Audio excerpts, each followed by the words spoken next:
Saudari-saudaraku terkasih dalam Tuhan Yesus Kristus, selamat pagi dan berkah dalam.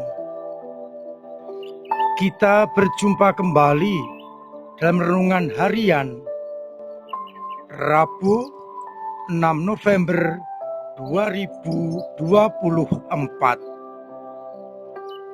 Seperti biasa, kita mendasarkan permenungan kita pada bacaan-bacaan Ekaristi pagi ini.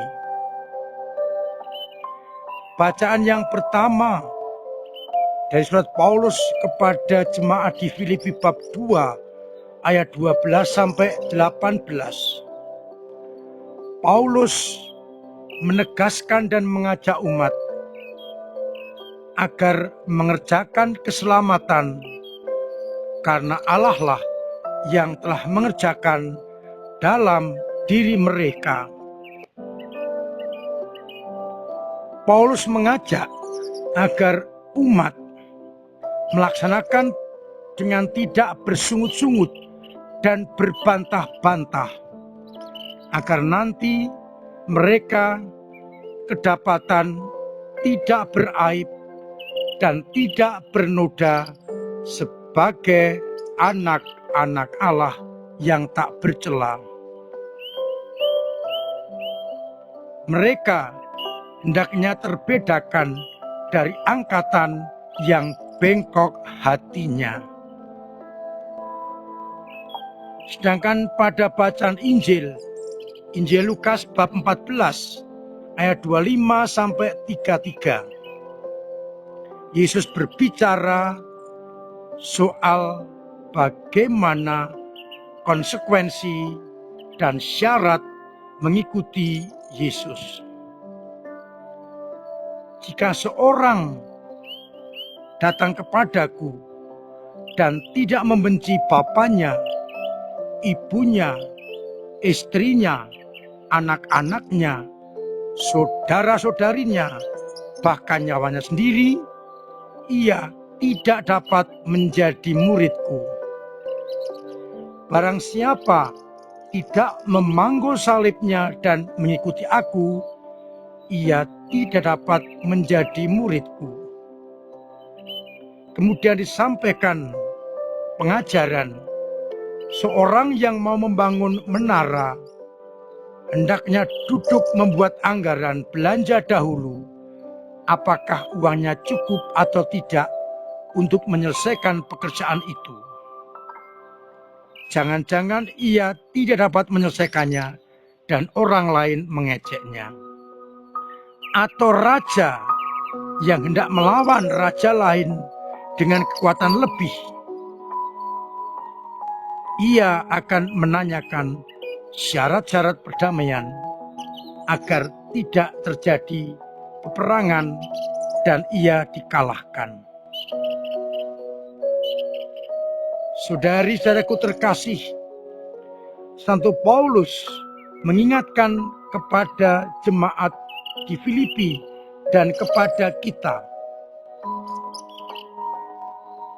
agar kita yang sudah memperoleh keselamatan yang dijanjikan oleh Allah, hendaknya kita benar-benar hidup sebagai anak-anak Allah dengan mengerjakan keselamatan tanpa berbantah-bantah, tanpa berkelahi, tanpa bersungut-sungut, sehingga kita nanti ketika bertemu Tuhan dalam keadaan tidak beraib, tidak bercacat, dan tidak bernoda sebagai anak-anak Allah. Sekalipun dunia dan angkatan ini menolak Yesus Kristus, namun kalau kita melaksanakan dengan sesuai ajaran Kristus, kita akan kedapatan tak bercacat dan tak bercela di hadapan Allah. Maka semoga kita yang telah menjadi anak-anak Allah menerima rahmat keselamatan, hendaknya kita melakukan segala daya upaya untuk memperoleh keselamatan dengan tidak bersungut-sungut, tidak berbantah-bantah, namun dengan kerendahan hati sebagai anak-anak Allah. Maka kita boleh merenungkan yang pertama, apakah selama ini hidupku, karya-karyaku yang aku lakukan sudah selaras dengan keselamatan yang diberikan Allah kepada kita. Semoga kita mampu hidup dalam rahmat pembaptisan sampai nanti. Nuansa Injil begitu keras. Barang siapa tidak membenci bapaknya, ibunya, istrinya, anak-anaknya, saudara-saudarinya, bahkan nyawanya, tidak dapat mengikuti Yesus. Syarat ini nampaknya bertentangan dengan ajaran cinta kasih. Kita harus melihat dulu apa artinya membenci dalam konteks ini. Ketika kita menjadi anak-anak Allah dalam pembaptisan, maka kita harus mengutamakan Allah di atas segala-galanya. Pengertian membenci berarti saya mengutamakan Allah daripada bapak, ibu, suami, istri, anak-anak, saudara-saudari, bahkan nyawa. Itu artinya membenci. Maka kita diajak sadar, yang harus kita utamakan adalah Yesus Kristus, utusan Allah. Yesus adalah number one, nomor satu, nomor wahid. Yang lain nomor berikutnya, termasuk pasangan suami istri, anak-anak, saudara-saudari. Itulah arti membenci. Kalau kita masih tetap menomorsatukan pasangan, istri, suami, anak-anak, saudara-saudari, bahkan nyawa, tidak layak untuk Yesus. Karena kita ikut Yesus harus memanggul salib. Untuk itu kita disadarkan, yang pertama dan utama, cinta kepada Allah, dan baru cinta kepada sesama. Sehingga kita semakin yakin kita akan membenci mereka dalam arti menomorsatukan Allah dan baru sesama. Kalau demikian, kita akan dapat bertemu Yesus, jiwa masuk ke dalam keselamatan. Pendek kata, kita diajak untuk bijaksana mengambil keputusan yang menyelamatkan, seperti gambaran orang yang mau membangun menara harus bijaksana. Mana yang saya pilih? Orang yang berperang juga bijaksana. Oleh karena itu, kalau kita dihadapkan pada pilihan, menomorsatukan Allah menjadi penting. Itulah arti membenci. Bukan dalam arti memusuhi, tetapi kita menomorsatukan Allah daripada yang kita sebut di atas, orang tua, anak-anak, saudara-saudari, nyawa, untuk memanggul salib. Kalau demikian, maka kita akan mampu untuk hidup sebagai anak-anak Allah. Tuhan memberkati kita sekalian. Amin. Marilah berdoa. Bapa yang penuh kasih, kami bersyukur atas sabda-Mu yang sungguh luar biasa, memberikan peneguhan kepada kami, sekaligus menyadarkan kami syarat untuk mengikuti putra-Mu, memangku salib dan menomorsatukan Engkau di atas segala-galanya. Semoga niat usaha kami Engkau berkati, sehingga kami benar-benar mampu untuk hidup sesuai dengan kehendak-Mu.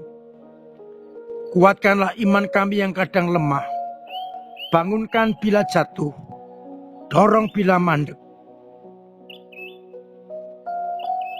Dan dengan demikian, iman kami akan semakin berkembang dan sanggup memangku salib kami mengikuti Yesus putra-Mu.